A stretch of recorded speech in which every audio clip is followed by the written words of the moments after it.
Hi there, everybody. Welcome to GI Sportscast. I'm your host, Gaetan, and today we're here to talk about NBA news, NBA hoops related topics.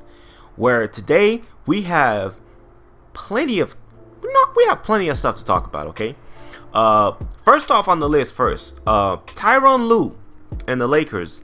Man, I'm a Lakers fan, and this one hurts a lot, to be honest.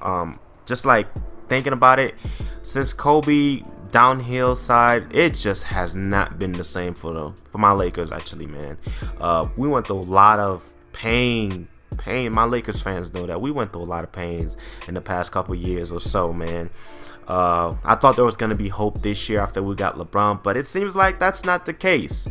So back to the main topic of the story: Tyronn Lue and the Los Angeles Lakers cannot reach an agreement, and Ty Lue seems to say he's parting ways. So therefore, he's no longer interested. There's nothing that the Lakers could possibly do right now to get his attention, which I don't think is true. But from Adrian Woj, the reporter, he says himself that there is no kind of like fixable point right now that would kind of like start something back up for the Lakers and Ty Lue. They probably have to move on to a new coach candidate or go back to their old candidate. Juwan Howard and Jason Kidd are the next two options. Seems like Tyronn Lue wanted to have his own staff members rather than the Lakers picking their own. And which is kind of fair, to be honest. If you're a new head coach in this league, you want to kind of just bring in your own guy. You know, you don't want the organization to bring people that they want to bring in. You want to bring some, especially that Ty Lue's already won with LeBron. You want to let Ty Lue bring in who he wants to bring in. That's going to be comfortable. And there was a report that LeBron James wanted Tom Thibodeau on Ty Lue's staff as, like, I guess the assistant or maybe defensive coordinator, because Tom Thibodeau can coach. He has great defense. So I would understand with a Ty Lue offense and a Tom Thibodeau's defense, I could understand why this would work. Now, it was reported that Ty Lue's not interested. Now, Ty Lue's declining the offer because it's a 3-year offer. I mean, it's a 3 years, $18 million, but he wanted a 5-year, which in my head, I'm a Lakers fan, and I'm looking at this. This makes absolutely zero sense. Why would the Lakers offer Ty Lue a 3-year, considering you are willing to give Luke Walton a 5-year? So if you're willing to give Luke Walton a 5-year, why the heck can you not give Ty Lue a 5-year? We're trying to change. We're trying to win. And I don't understand what Jeannie Buss is doing. I do not understand what the kids of the great Dr. Buss is doing. It feels like they're just playing an NBA 2K game of My GM, and they're just trying to figure out the tutorials of how to work things out, which is absurd to me, completely absurd. You know, as a Laker fan, this truly hurts me because I've been a fan since Kobe. I was born in 1995, so when I started watching the NBA, it was around 2008, 2009, when Kobe won his third championship, I think, without Shaq. So it really hurts, to be honest, like just to see that. No, I'm not gonna say third championship. I'm sorry, his fourth championship without Shaq. Let me get my facts straight. Can't be a fan and then not knowing what I'm talking about, right? But no, so I've been a fan of that time since then. And when Kobe went on the downhill after his Achilles injury, he was not the best player around that time. But when that happened, the injury happened, it was over for Kobe. And it was also over for the Lakers. Now, the Lakers honored Kobe by offering him a $200 million contract, taking away a lot of cap space, taking chances to re-sign a lot of players. So that alone hurt the Lakers franchise, and it hurt me as a Lakers fan, but I'm also a Kobe fan. And I feel like for what Kobe did to the city, for the city, that he deserved that money. But at the same time, I felt like I wish he was more of a Tim Duncan. Say, no, let me take a pay cut. Or maybe say, no, let me get half of that money instead. And bam, that would have been fine. You know, maybe the Lakers could have been able to sign another agent. It didn't work out with Dwight Howard. I think Dwight Howard was too playful for Kobe liking. Soft like charming, like Kobe said. Dwight Howard played too much. He wasn't really serious. Competitive drive wasn't there. I can never say a player is not competitive. I've never been in their shoes, but I play ball on, when I go to the gym, when I go on the street, and I'm competitive. And I see a lot of people are playing competitively. So when an NBA player don't play competitively on the court, it kind of really hurts. But to my Lakers days, Ty Lue, he's been with the family long enough. What's going on with the Lakers goes way back after Dr. Buss passed away, and giving his son the power, and his son did a horrible job. I mean, the best part I could say about his son was drafting Ingram, was drafting D'Lo. That's about it. I can't really say much. Drafting Julius Randle, but then they let Julius Randle walk away. They trade Magic steps in, trades away what's his name, D'Angelo Russell. So therefore, it's like starting all over again. But then we draft Lonzo Ball. Lonzo Ball is iffy. His aggressiveness is not there, which is something that I'm very as a fan of the Lakers, I watch them closely. It hurts me because Lonzo has the potential to be a great player, but he does not focus enough. Certain games he's there, certain games he's that. His assertiveness is never there all the time. That's something we need all the time. When Lonzo is assertive enough, he is one of the best guards in the league. So all these troubles that the Lakers are going through from the past are coming to hunt. I mean, it's been hunting them, but now it seems like the decisions from the past. It starts from the top, from the GM, obviously. But it seems like those decisions have come back to taunt them, because if Ty Lue will not accept the job, and all Ty Lue is asking is a 5-year contract, and that he gets to select some of his staff members, that he has a little more in say on his coaching job. And I don't blame the man for doing that, because you're entering you're entering pit fire, to be honest, because the Lakers top GM, we don't like. In my eyes, as a Laker fan, when I look at it, I see articles written. There was one thing that's whole truth. Who the hell is running the Lakers organization right now? Is it Genie? Is it Rob? We thought it was Magic. Magic stepped down because Magic knew something was up, and Magic felt betrayed. And honestly, I felt like the way Magic left, it was wrong. But at the same time, it's like when you're working a job at Wendy's, McDonald's, or something like that, right? And you're not happy with the management decision, and you just said, "Screw this, man. This is not what I signed up for. I'm out."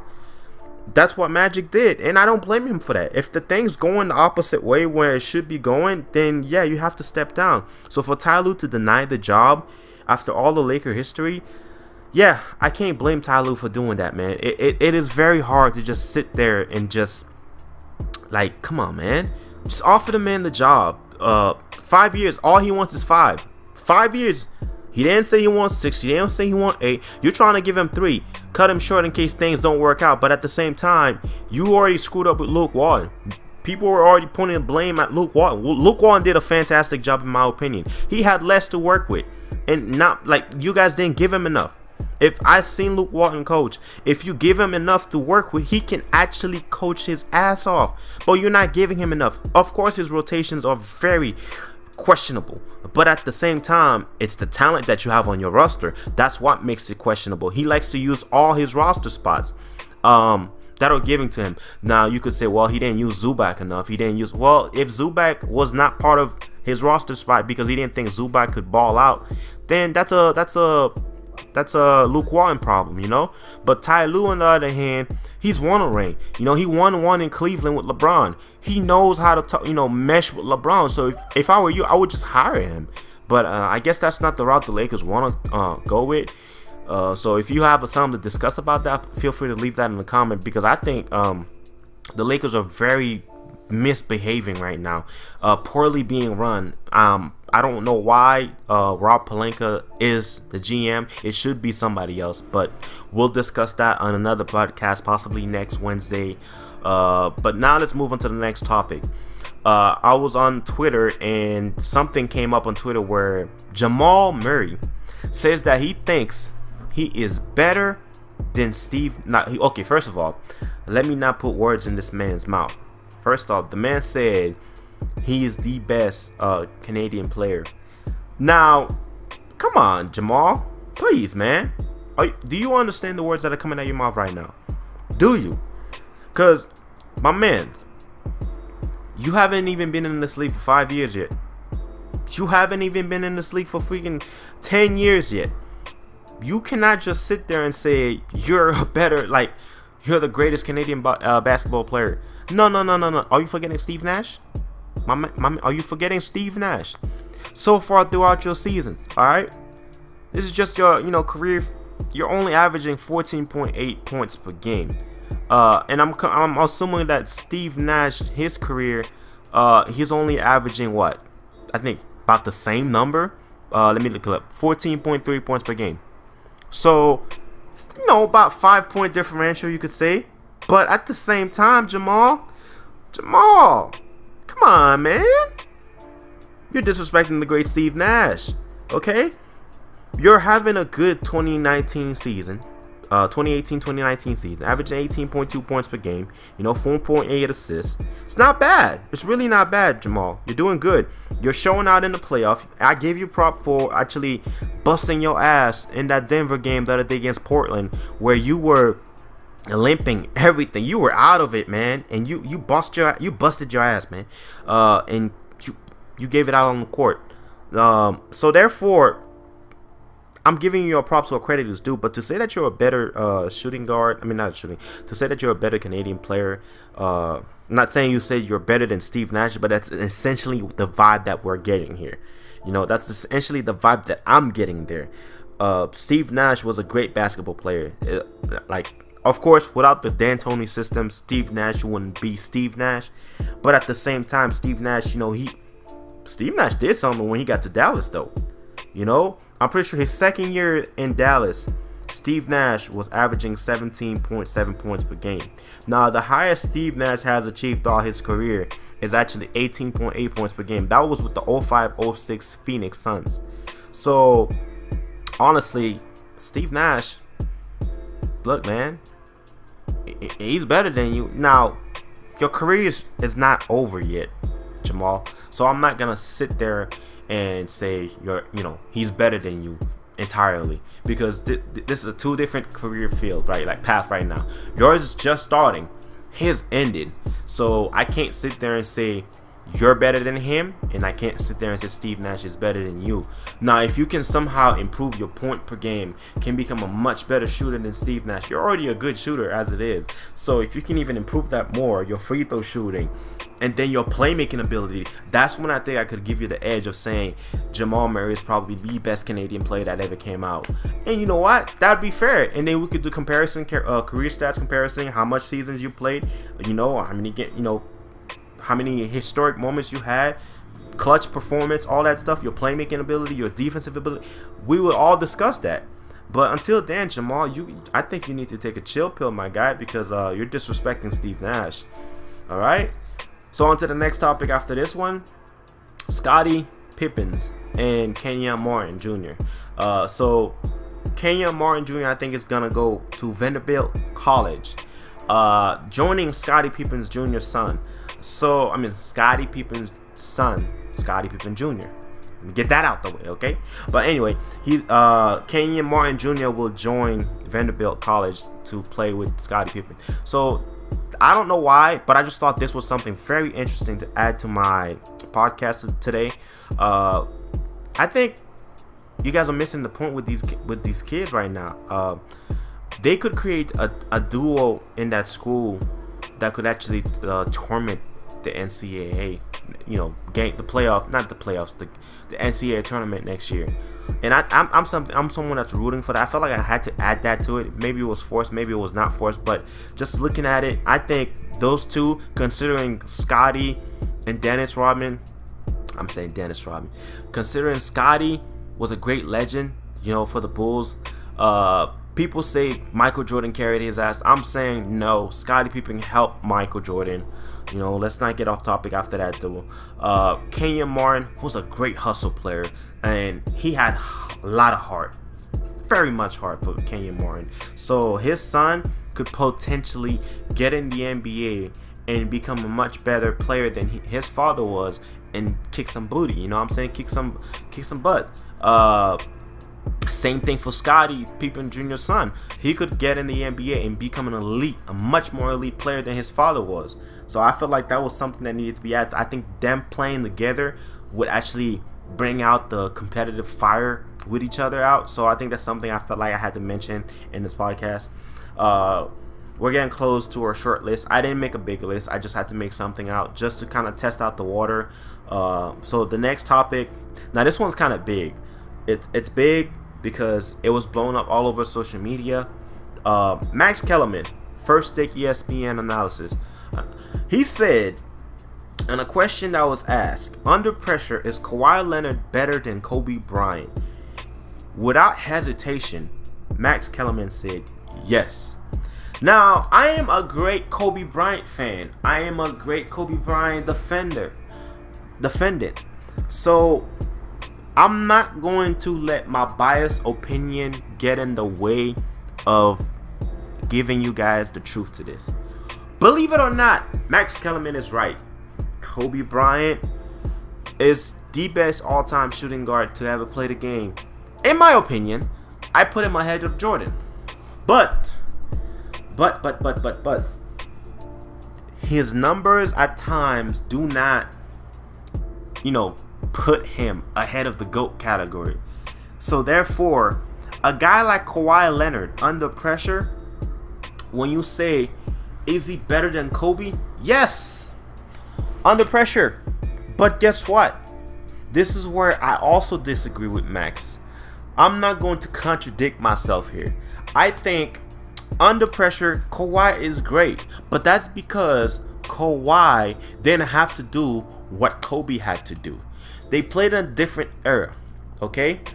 When Kawhi got in the league, it was GG for Kobe, So therefore, the rules that Kobe had to play against, the defenders he had to play against. It's like saying Michael Jordan and LeBron, you compare those two. Well, you can't really say that about LeBron. Or let me do it. Michael Jordan and Steph Curry comparison. Well, you can't really put Steph Curry in Jordan's era. The hand check rule was in effect. You would hand check, people would just bully, knock you down, elbow, everything. While in this era, you can't touch them. Can't do nothing like that. So therefore, when you look back at the Kawhi and then Kobe comparison, you can't really compare that. I don't think it's fair.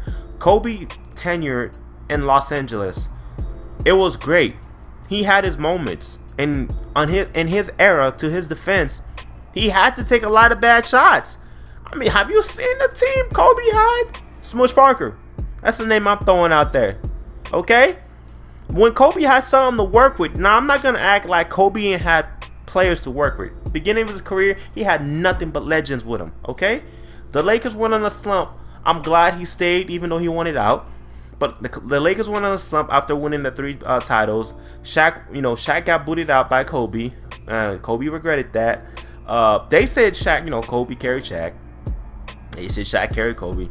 I think they both evenly carried each other. That's my point of view. I'm not going to make something out of something. All right, guys. Second of all, throughout those times, man, you guys don't understand. Kobe had to endure a lot, and I mean a lot of stress, a lot of BS that Kawhi has not endured. A season, Kawhi left the Spurs. He felt that. Now, no one knows what Kawhi is thinking. I can't really say what Kawhi is thinking. But from Kawhi's action, it seems like San Antonio was not a happy place for him. And probably why his personality always seems that he's just a quiet guy. He still is a quiet guy. But I feel like San Antonio kind of pushed him to be more of a quiet guy. You can't really say what you want to say. Because you have to watch out what you're saying for, because Greg Popovich is going to get on your ass.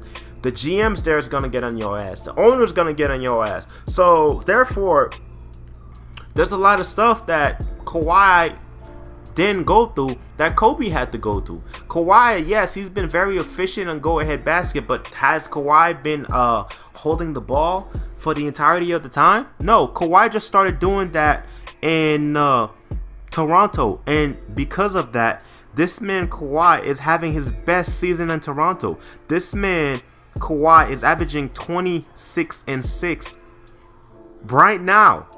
throughout. That was the end of the season. But we're talking about in the playoffs. This man is having a career field goal right now. I'm thinking around 64%, if I remember correctly. But Kobe, on the other hand, is a whole nother. Like, by the stats, by the numbers, Kawhi is better under pressure. But if the eye test, if you haven't watched Kobe, the eye test will tell you Kobe is better, because the amount of bad shots, the amount of tough shots that Kobe had to make under pressure, that proves to you that Kobe is better. I haven't seen Kawhi really taking any like under pressure shot that or bad shot, contested shot where he had to come back, bail his team out. Guys, remember Kobe had to go ahead and carry his team, bro. This man had to drop about 50, 40, like 60, 50, 60. Like, come on, man. The resume speaks for itself, okay? Like, okay, let me do a quick comparison real quick, all right? So, Kawhi right now is averaging 26.6 points per game, right? So, if we go ahead and compare Kobe Bryant best season. So, Kawhi's best season is 26.6, 2019, current season right now. Kobe's season is 35.4. That was 2006. That's his best points per game. Now, okay, well, you're just talking about scoring, so you need to go ahead and expand all the category. Fine, we'll do that. In the rebounding category, Kawhi beats Kobe. Kawhi averages 7.3 rebounds per game. Meanwhile, Kobe only averaged 6.9 rebounds per game. Different positions again. Small forward, shooting guard. Kobe is the shooting guard. Small forward, Kawhi Leonard. So Kawhi gets the ability to average more rebound. Well, you can't really put Westbrook in this category. Guess why? Because Westbrook, he's a whole nother beast. We don't know about him, all right? It's a whole nother beast. We'll get to Westbrook in a bit. But no, next one. Assists per game category. Kobe beats Kawhi there. Guard, forward, differential. Kawhi has never been a great passer. Nah, let me take that back. Kawhi has never been good at just passing the ball. He is a good passer, but he's never been like, I'm going to pass you the ball. He has that Mamba mentality. But on average, Kobe's best season on assists was 2014, 6.3 assists per game. Kawhi's best assists per game was 2017 with 3.5 assists per game. In his steal category, Kobe's best assists per game was 2.2 in 2003, while Kawhi Leonard was 2.3 in 2015. So Kobe was a good two-way guard. People won't give him Kobe, like, people will not give Kobe his due of saying he was a good two-way guard. They say he was mainly about scoring. Damn right he was, but he did his stuff in the defensive end too. On the blocks category, Kobe's best block season was 1999, while Kawhi was 2018. They both even, they evenly tied that category, 1 block per game. And then in the playoff category, points per game, Kobe destroys Kawhi by a long shot. Maybe after this playoff, we'll come back and discuss that in another podcast, Spordcast video. So I don't know, but Kobe was averaging 25.6 points per game in playoff career stats averaging, and Kawhi was averaging 18. In the rebound category, Kawhi always wins that. The assist goes back to Kobe with 4.7. The steals right back to Kawhi, 1.6, while Kobe was only averaging 1.4. So there's not that much of a difference. Now, under pressure, that's the point Max Kellerman was making. And yes, under pressure, Kobe loses to Kawhi Leonard. But we're not counting the amount of games. We're not counting the amount of season that Kawhi has played and that Kobe has played. That is a comparison I think that should be made when Kawhi retires. That is not a comparison that should be made currently while Kawhi is still playing and still ascending. Okay, so I'm gonna lay this topic here to rest, and we're gonna move on to the next topic. We're gonna talk about the NBA playoffs, the brackets, and what's going on, of sorts. So let's talk about the first round. This will be our last topics to talk about, and then after that, we will end this video and this podcast. Okay, so let's talk about NBA playoff first round. Boy, I gotta say, this 2018-2019 playoff has been very awesome to watch. Golden State and the Clippers. Now, Golden State thinking, they thought they were going to come into this series. They were about to kick the Clippers' butt cheeks. They thought they were just going to kick their butt, wax them all over the floor. The Clippers did not. First off, congratulations to the LA Clippers. I'm a Lakers fan. I'm a Kobe's fan. Congratulations to the Clippers. I thought once they traded Tobias Harris that they were going to tank. They did not do that. So therefore, I got to say congrats again to them. They played their heart out throughout the rest of the season. Lou Williams has been fantastic. If I had to pick, it would be Lou Williams again for 6th Man of the Year. Alright, now back to the topic. The Clippers, they were amazing in the first round against the Golden State Warriors. I felt like if the Clippers had another star, say like Tobias Harris, they could have pushed the game to 7 games against Golden State, because that's how well I thought they matched up against Golden State. They just didn't have that star beside Lou Williams, another star to kind of like close things down.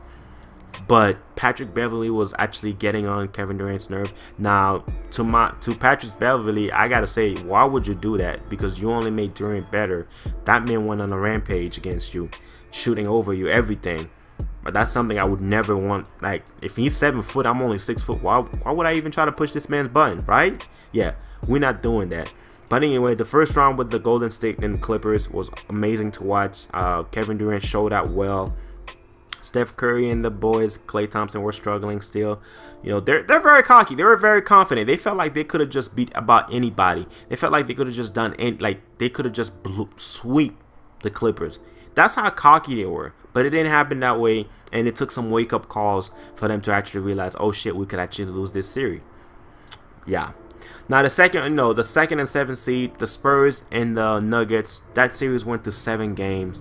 I gotta say, man, that was a very entertaining series to watch, and I was actually rooting for the Spurs to win, and they choked. DeRozan choked, LaMarcus Aldridge choked. My definition of choking to me is when you not underperform, but that's when you mentally are out of the game. That's what I call choking, and those guys were mentally out of the game. How you're supposed to foul in that situation, and they didn't foul, so that led to the Nuggets, winning the game anyway. You don't know the outcome of a game until the game's over, but that's not what we saw. Yeah, I'm gonna just leave the Nuggets and the Spurs talk at rest. We're gonna go back to OKC and Portland. Now, this is where we talk about Russell Westbrook. Russell freaking Westbrook. Since Kobe's out of the league, Russell Westbrook has been my favorite player to watch. I defend him just like I've defended Kobe, but it seems like I'm gonna kind of have to slow down on defending Russell Westbrook. Russell Westbrook, you're my favorite player. I'm always gonna say you're my favorite player, no matter how bad of a game you play, no matter how good of a game you play. You're gonna end up on the Mount Rushmore. You're gonna end up in the Hall of Fame list. You seem like a great dude. I've been told I look like you. I've been told you look like me, but I'm not famous, so who the hell tells you look like me, right? But I'm gonna say it anyway. But Russell Westbrook was dealing with injuries. I'm not making excuses for Russell because he's not making excuses for himself, so therefore I'm not gonna make excuse for him. But I'm gonna state the obvious. Russell Westbrook was dealing with injuries, specifically in his hands, wrists, fingers. I don't know. I forgot the name of the damn injury, but bear with me here. Just know that he was injured, and therefore his performance. I mean, this dude was shooting terrible all year long from the 3-point line, from the mid-range line, free throw line. You're a guard and you cannot make free throw. That's how I knew Russell Westbrook was hurt throughout the whole year. This man could not make a single free throw. I'm not gonna say he can't make a single free throw, but his free field, I think he was shooting around 64% as a guard. As a guard, you cannot shoot that terrible, okay, from the free throw line. Now from the 3-point line, Russ, stop taking it. Stop taking it right now. When you see your team down, I understand in the past you were heroic, and you did amazing stuff from the 3-point line. But no, buddy, when you see it's not falling, I need you to stop, because you put the Thunder in a bad position every time. When it's falling, I am completely fine with it. That's how it goes, right? When it falls, yeah, keep shooting. But when it's not falling, okay, Russ, it's time to do something else. What pissed me off the most throughout the series was that when Paul George was on fire and Westbrook chose to not really feed Paul George. He was doing it for the first half of the season, and then the second half of the season, he stopped. He slowly stopped. Now, that's what in my opinion, I felt like that's what made the Thunder struggle, and they ended up in that horrible seed that they did, and now they're out of the first round. Now, let me go ahead and talk about Paul George, and then I'm gonna get to Damian Lillard. Paul George, he was struggling. He was also injured. Not making an excuse for them, but facts is facts. These guys were playing injured. Just not making excuses. They played through it. They're not crying. They're not saying they're hurt like Joel Embiid is right now. They were playing through it, and it was tough. And they were talking trash too. They weren't just playing through it and then just quietly getting that ass whooping. No, they were talking smack. They were fighting back. And because they were fighting back, I put a lot of respect on these guys, because Paul George had a rotator shoulder injury that was bothering him. That was his shooting shoulder, shooting hand, shooting shoulder. Don't matter. He was struggling, and he was struggling bad. And my man could not buy a bucket. PG-13 could not buy a bucket, man. And he had to go to the free throw line. He had to go to the basket for the most of his points throughout that series. That boy was cold as ice from the three-point line. Yes, he'll hit a shot up for you there. He'll hit some contested ass shot. But no, if you look at the field goal percentage between Russ and PG, you'll see it was horrible. Like, completely horrible. But I'm going to go ahead and just kind of like give him a pass and give Russ a pass this postseason. Last postseason was unacceptable. They tried to blame Melo. It wasn't Melo's fault. It was their defense. But we're going to talk about Damian Lillard now. Damian Lillard. It's Dame time, boys. Ladies and gentlemen, if you listen, it is Dame's time. Dame's time. Now, I don't know if Dame's going to come out clutch again against Denver and push this series to a Game 7 and win it and go to the Western Conference Final. That is what I'm hoping. That's what I'm hoping, ladies and gentlemen. That is completely what I'm hoping for Damian Lillard to be heroic again, and CJ McCollum along his side to be heroic and push this to a 7-game series. They lost. They're down 3-2. I want them to win this series. I don't think Denver deserves to go all the way to the Western Conference Final. Please, Terry Scott, do not get out coach. Please. Please, if you're listening, man. If you even watch, you don't know me, but hopefully one day you do. Do not get out coach. Damian Lillard and CJ McCollum needs to go to the Western Conference Final. Because if I'm not mistaken, man, these boys, they're too damn talented for that. I really want them to go to the conference final. It'd be a tragedy if they don't, in my opinion, because it'd be underachieving. That's what I look at it. Underachieving. Okay? So please, Dame time. It's Dame time. Let the man go off. Please, Dame, go off. Go off. You beat my Thunder. You cannot lose to the scrappy Denver. Especially to a dude named Jamal Murray that thinks he's the best Canadian basketball player without even finishing his career yet. Damn, boy. You think you're better than Steve Nash already, boy? Jeez. But anyway, let's move on to Houston Rockets and the Utah Jazz. Now, with the Houston Rockets and the Utah Jazz, I didn't pay much attention to them. I watched the games, but I didn't play much. I saw a lot of tic-tac fouls. I just saw a lot of Houston basketball play style. It's not as entertaining. This series, Houston won it. They won the series 4-1. Therefore, I give Houston their props. But I think, honestly, I think they could have lost that series. It's a 4-1 series, but every game was close. Rudy Gobert made it very difficult on Harden. But again, I didn't pay much attention to that series. It was really But congrats to Houston. They made it. Now they're facing Golden State and the series tied 2-2. I'm going to get to those series in a second. Let's move on to the Eastern Conference final. Eastern Conference, not the finals. Eastern Conference, it's a walk in the park for Milwaukee right now. It swept the Detroit Pistons as expected. Although the Detroit Pistons didn't have Blake, I felt like if Blake was healthy, the outcomes might have been different. But that's not the case. Blake was hurt, and Milwaukee took advantage. It's not his fault. It's not their fault. Blake's hurt. It's not their fault. Detroit's not fully built correctly. So, yeah. On to the Boston Celtics and the Pacers. Before I continue, Giannis is fantastic right now. He's playing like an MVP. He's not playing like Harden. Harden is playing like an MVP-ish caliber player. But Giannis is playing like an MVP. And I give him his props. But to the Celtics and the Pacers, I'm going to give the Celtics and the Pacers the same kind of excuse I just gave the Bucks and Detroit. The Boston Celtics should have swept the Pacers because the Pacers don't have Victor Oladipo.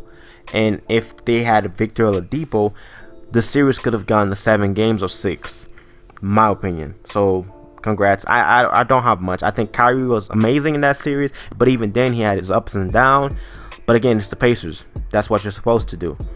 Next on is the 76ers and the Brooklyn Nets. The Brooklyn Nets, first of all, congrats to D'Angelo Russell. You had a bad rep in LA. You came to Brooklyn. You reinnovated yourself. You did amazing. Congratulations, man. And congratulations on the first All-Star. Congratulations on leading the Brooklyn Nets to the NBA playoff.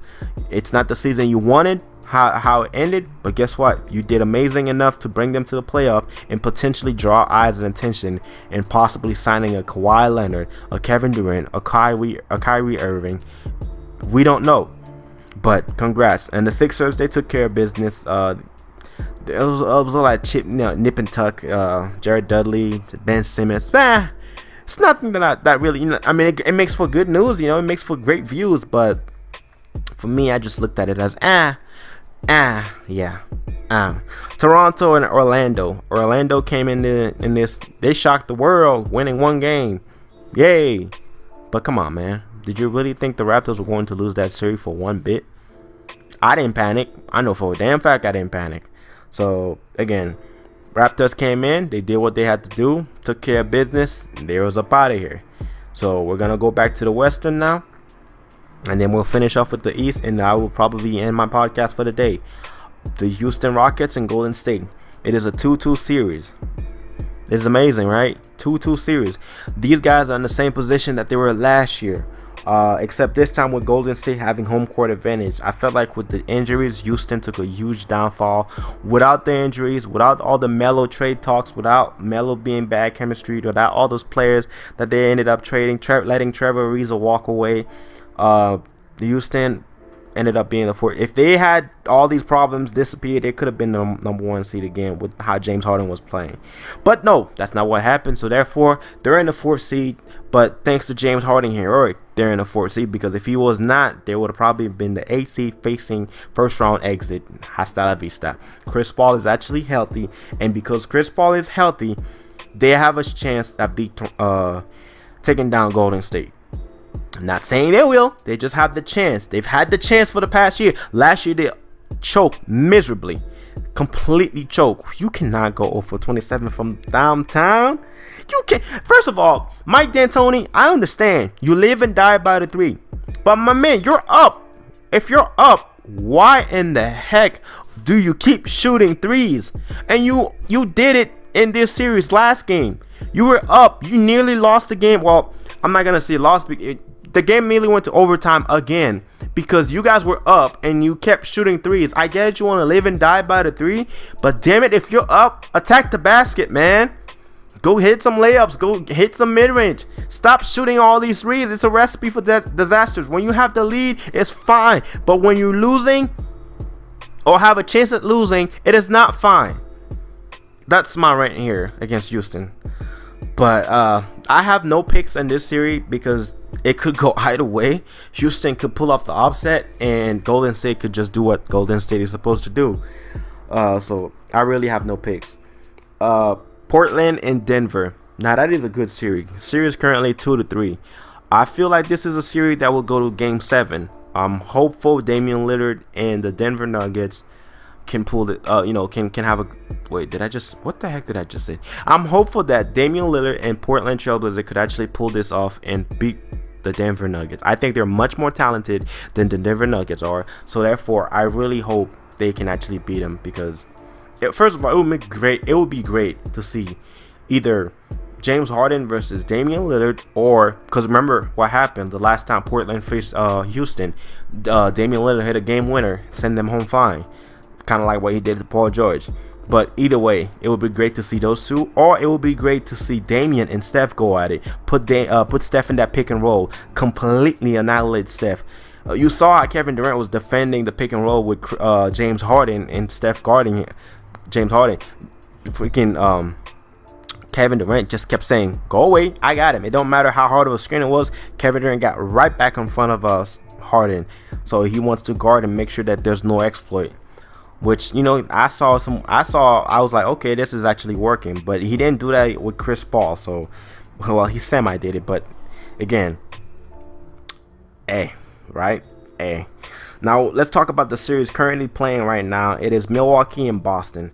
I don't know what the score of the game is. I don't know yet. I'm just kind of like going through all this.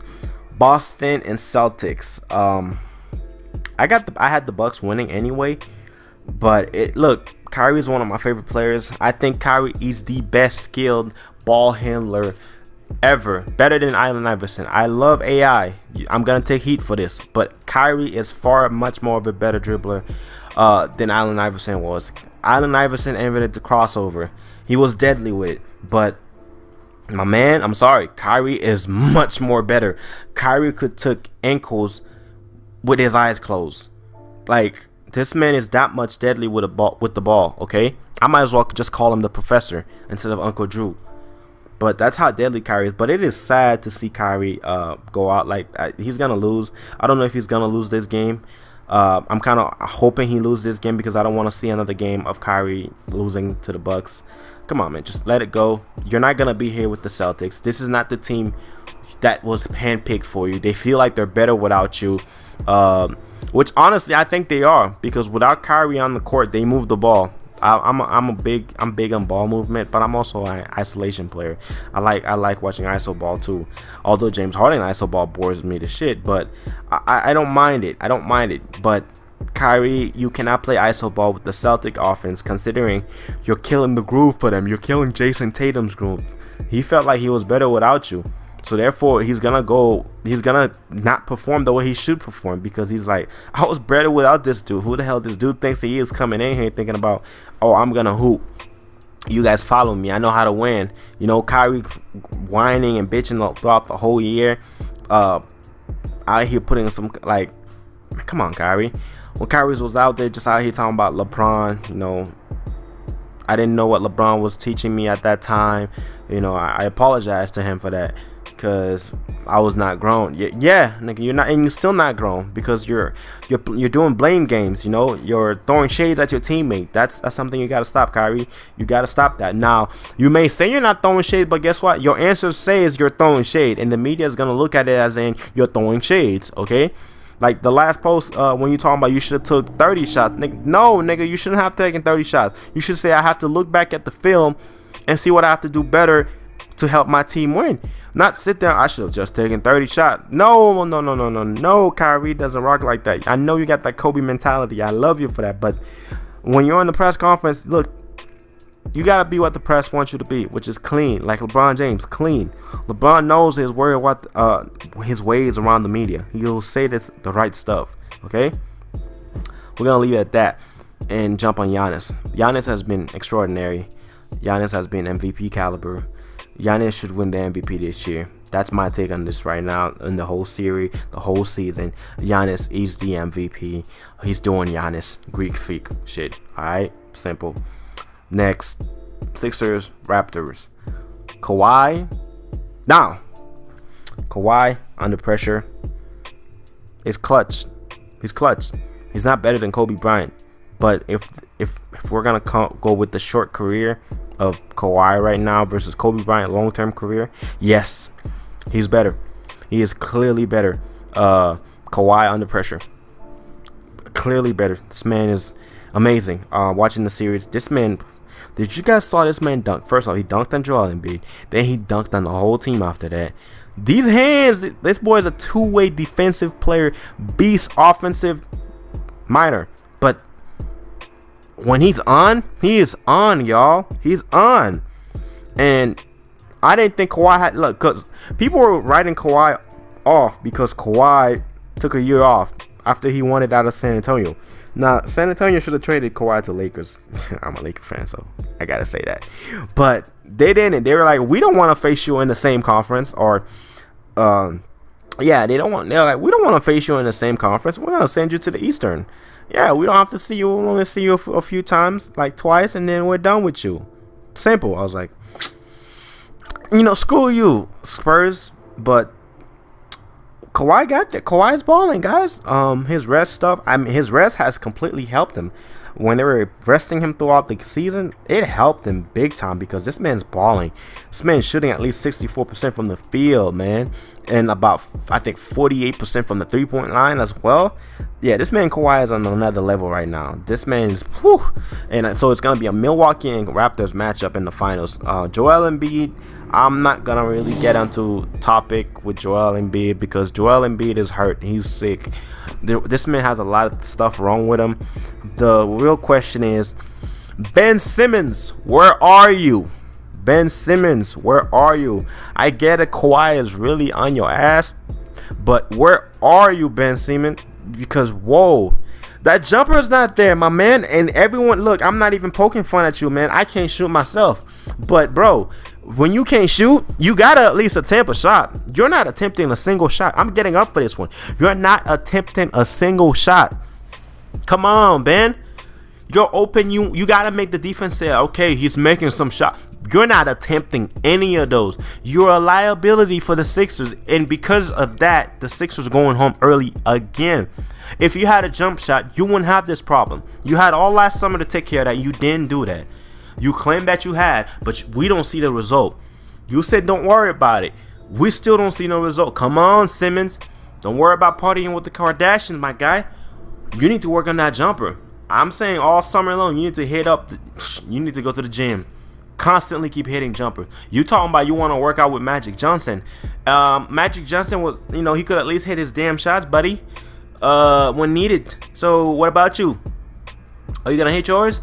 Because right now, you're not at. First of all, your game is limited because you're playing with Joel Embiid on the court.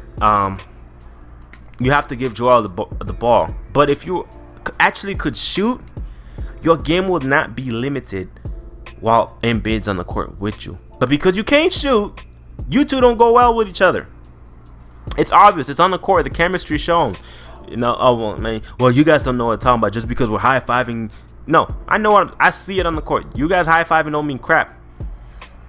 You guys don't work together well on the court. I'm just going to leave it at that. You guys need...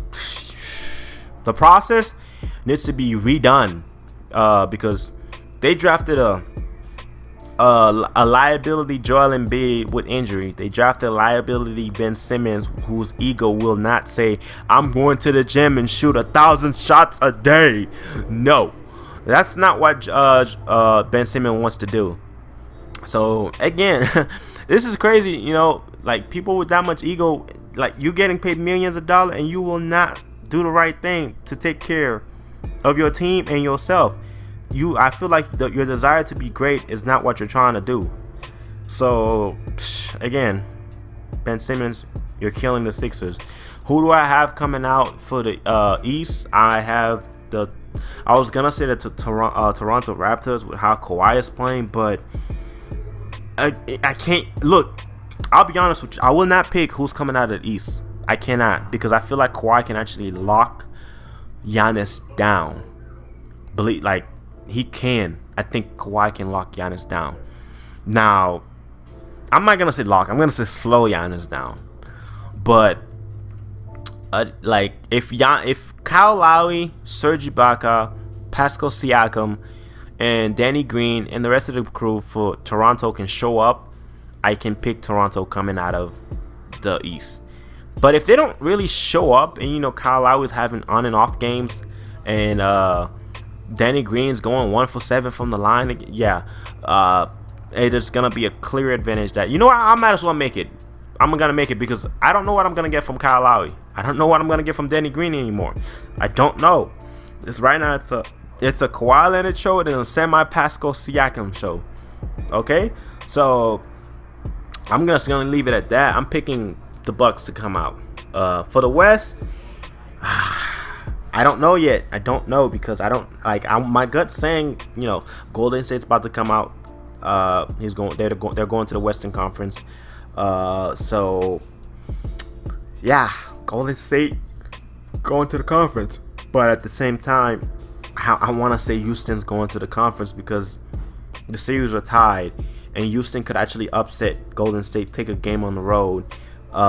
Golden State has proven to, not be focused at home. They've lost games on the road, so therefore I feel like they could actually potentially lose games.